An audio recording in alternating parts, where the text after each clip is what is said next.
Sir మన చట్ట ప్రకారంగా ఒక కులం అనేది, ఒక మతం అనేది, ఒక మానవత్వం అనేది, అంటే హ్యూమానిటీ వేరు, కాస్ట్ వేరు, రిలీజియన్ వేరు. సో ఈ మూడింటికి మనం ఏ విధంగా అంటే ఏ అభిప్రాయంతో మనం చూడాలి సార్? క్యాస్ట్ అనేది వారు ఏ కులంలో పుట్టారో ఆ కులమే చచ్చే వరకు ఉంటుంది. ఆ క్యాస్ట్ అనేది కల్చర్తో ముడిపడింది. అవును సార్. క్యాస్ట్ అనేది వారి యొక్క కల్చర్ అంటే వారి యొక్క భాషతో ముడిపడింది, అలంకరణతో ముడిపడింది, వాళ్ళ జీవన విధానంతో ముడిపడినటువంటిది క్యాస్ట్.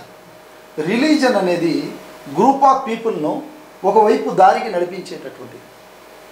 గ్రూప్ ఆఫ్ పీపుల్ను ఒకవైపు దారికి నడిపించేటటువంటి అది రిలీజన్. ఈ రిలీజన్ అనేది వచ్చేసి దీనికి సంబంధించి సుప్రీంకోర్టు ఇచ్చినటువంటి జడ్జిమెంట్ ఆర్టికల్ 25 ప్రకారంగా చూస్తే కొన్ని కేసుల్లో ఏమని చెప్పిందంటే అది అంతరాత్మను అనుసరించి ఎవరైనా సరే తనకు నచ్చినటువంటి మతాన్ని ఆచరించవచ్చు, అనుసరించవచ్చు, ప్రకటించుకోవచ్చు. ఇది సుప్రీంకోర్టు ఇచ్చినటువంటి కొన్ని తీర్పులు సారాంశం. అంతరాత్మను అనుసరించి అంటే ఇంటర్నల్ ఫీలింగ్, దాన్ని ఎవరు కూడా అబ్జెక్షన్ చేయడానికి వీల్లేదు. నువ్వు అలా చేయకూడదు, నువ్వు ఇలా చేయకూడదు. ఒకవేళ ఆ అంతరాత్మను అనుసరించి ఒక వ్యక్తిని బలి ఇస్తాను అన్నారు, అది ఫ్రీడమ్ ఆఫ్ రిలీజన్లో భాగం అని చెప్పేసి కొన్ని మతాలు చెప్తున్నాయి కావచ్చు, నాకు తెలియదు. కానీ మానవత్వంలో అది చెల్లదు, తెలియదు. కొన్ని బాల్య బలి చేసుడు ఇలాంటివి విన్నాను నేను. అయితే అలాంటివి కనుక అంతరాత్మను అనుసరించి నేను చేస్తాను అంటే దానికి లా ఒప్పుకోలేదు, కోర్టు ఒప్పుకోలేదు. ఇలాగూ మన తమిళనాడులో జల్లికట్టు వివాదం గురించి సంబంధించి కోడి పందాలకు సంబంధించిన విషయం కేసు సంబంధించి సార్ ఆంధ్రాలో కూడా సార్ ప్రతి కోడి పందాలు నిషేధం, కోడి పందాలు నిషేధం. అంతరాత్మను అనుసరించి అంటే అది లీగల్గా ఉంటే నో ప్రాబ్లం. ఇల్లీగల్గా ఉంటే అప్పుడు కోర్టు ఇన్వాల్వ్ అవుతుంది, లా ఇన్వాల్వ్ అవుతుంది. కాబట్టి అంతరాత్మను అనుసరించి ఇప్పుడు ఫర్ ఎగ్జాంపుల్ నీకు నచ్చింది ప్రకటించుకునే స్వేచ్ఛ ఉందన్నప్పుడు సార్ ఇప్పుడు చూసినట్లయితే సమాజంలో అన్ని ఆల్మోస్ట్ 90% ఆఫ్ ద పీపుల్ వాళ్ళు కొట్లాడేది కేవలం కులం కోసం, మతం కోసం సార్. అయితే ఒక మనిషి అనేవాడు కులం కోసం, మతం కోసం ఏమంటారు యుద్ధం చేయాలా, ఫైటింగ్ చేయాలా, లేదంటే మానవత్వం కోసం పోరాడాలా సార్? దీనిపైన మీ అభిప్రాయం? మంచి ప్రశ్న అమ్మా. కానీ మీరు అన్నది 90% పీపుల్ కులం కోసం, మతం కోసం కొట్లాడుతున్నారు అని చెప్పేసి మీరు అడిగారే. అవును సార్. అది రాంగ్ క్వశ్చన్. ఎందుకు అంటున్నానంటే 90% పీపుల్ కొట్లాడతలేరు, కేవలము 5% పీపుల్ మాత్రమే ఈ కులం కోసం, మతం కోసం కొట్లాడుతున్నారు. మిగతా 95% ఎవరైతే ఉన్నారో వాళ్ళందరూ కూడా హ్యూమానిటీకి తోటే బ్రతకాలనుకుంటున్నారు.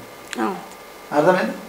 ఈ 5% ఎవరైతే ఉన్నారో వీళ్ళు ఏం చేస్తారంటే హ్యూమానిటీతో బ్రతుకుతున్నటువంటి వారిని డిస్టర్బ్ చేస్తారు. అర్థమైందా? సమాజానికి చీడ పురుగు లాంటి వాళ్ళు ఈ 5%.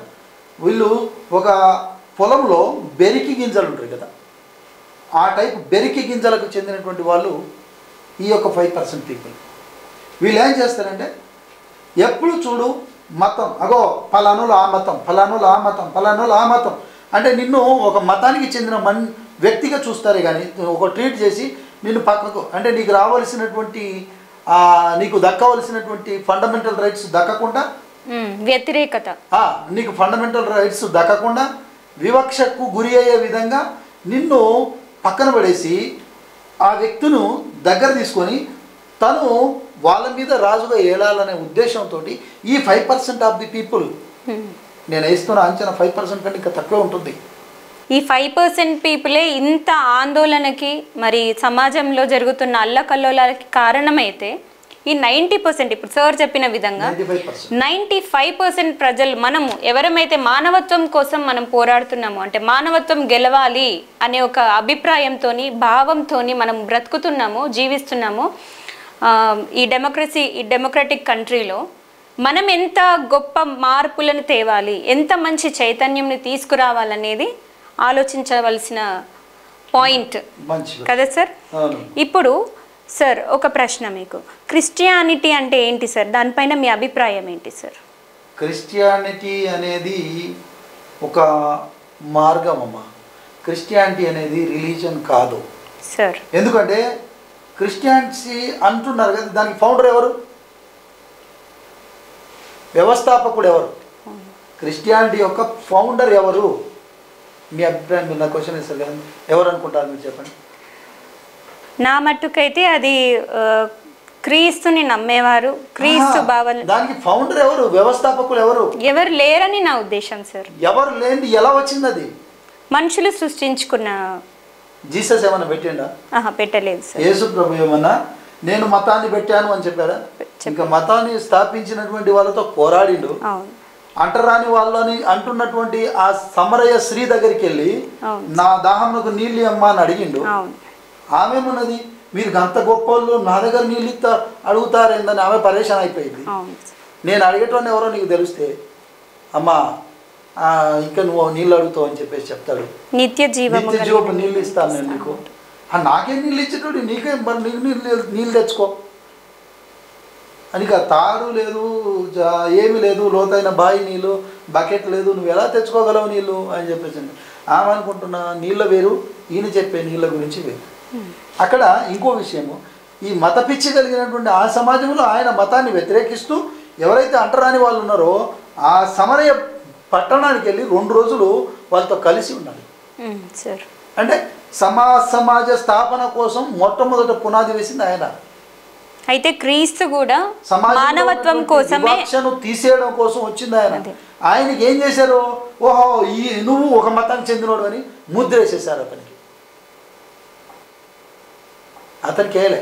అతను చనిపోయిన తర్వాత అతను నమ్ముకున్నటువంటి వాళ్ళకు వీళ్ళందరూ క్రిస్టియన్ మతం కింద పెట్టేశారు.